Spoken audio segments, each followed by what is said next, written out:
Good morning, beautiful day here in the Malvern Hills, and I have an update on the MOT on the Volvo that I posted on YouTube yesterday, so let me talk you through it. First up, in the comments, many of you on Facebook and YouTube thought that this is the Pope's Volvo with full service history and one owner from new. It is not, okay? This is a high mileage car with some problems, with bad bodywork and lots of bits missing. So I haven't even got the trim on my roof there. I need to go find some trims. Worst of all, and I mean worst of all, the sunroof doesn't work. The paint everywhere is dodgy. There's a dent there on that back wing. There's rust coming through on that wheel arch. Every bumper is snagged. Missing paint on the boot, missing badges on the boot. And just generally, it's old and tired and it needs an alloy wheel refurb. It's not the Pope's Volvo, so I'm not going to ruin it. Please don't think that I'm going to go scrap this car. I don't scrap Volvos. I've only ever scrapped one, and that was one that needed a complete engine rebuild that nobody wanted. Nobody wanted that car before I bought it. So, when I took all the bits off it, I took everything off that car that was valuable, and I made it into a show car before it was scrapped. So please don't think that I scrap Volvos. I don't. The MOT, it has failed, and I'm going to talk you through the fail points. Right, windscreen wiper does not clear the windscreen effectively, so it needs a set of wipers. Oil leaking excessively from engine front. That's the PCV system. So the PCV system needs doing.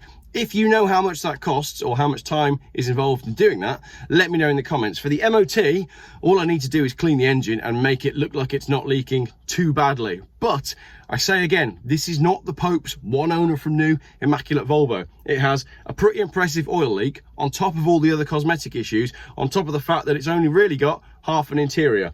Drive shaft, constant velocity boot, split or insecure, no longer prevents the ingress of dirt, near side front outer and offside front outer. Both sides CV joint boots, okay? So I can do that, get it through the MOT with a set of £15 each clip-on, glue-on CV boot gaiters. That's basically the gaiter that stops the dirt getting into the CV joint itself. That's a pretty standard MOT fail and a pretty easy fix. Tyre, tyre, tyre. 3 tyres, 2 of which are advisories. I've got 2 sets of alloy wheels and 2 sets of tyres in my shed, so I can just swap some wheels and tyres around on that one. And then parking brake efficiency below requirements. Now I know that because I just tried to do a handbrake turn when I pulled into this car park and it only managed to lock up one wheel. That's quite important. You need to be able to do a good handbrake turn for safety. And the service brake excessively binding near side rear. So again, that'll be why it only locked up one wheel. Basically, it's a handbrake that has inboard shoes, which means there's a shoe on the back which pushes on the inside of the rear disc.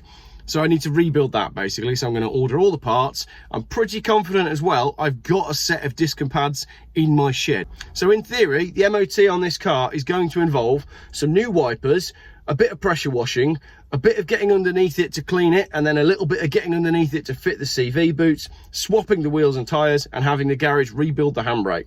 We should be okay then. The other one, which is interesting, repair as soon as possible, minor defects, suspension arm, ball joint, dust cover severely deteriorated.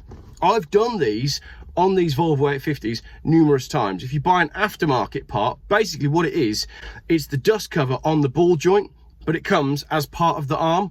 And when you buy a new arm, they never fit properly. The aftermarket arms are never any good. So even if I wanted to buy a new one, I'd have to buy the whole arm with the dust cover on it. Then we'd put it on the car and we'd never be able to get it set up right.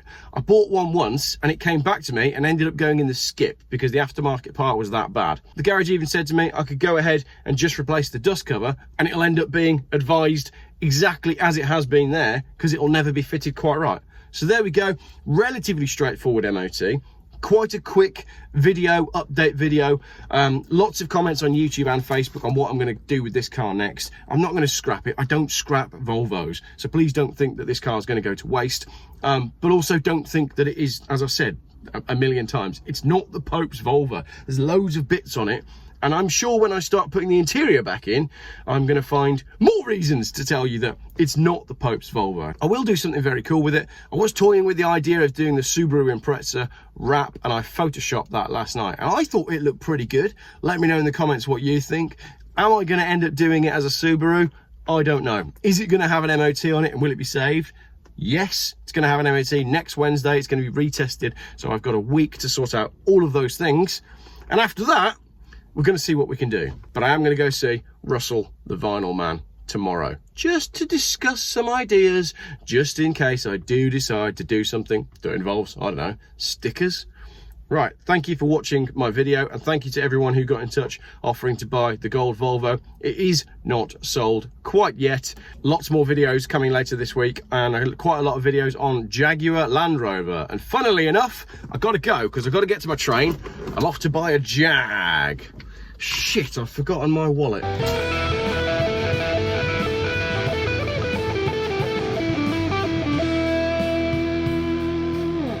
Geoff buys cars. Still, YouTube's most boring car channel.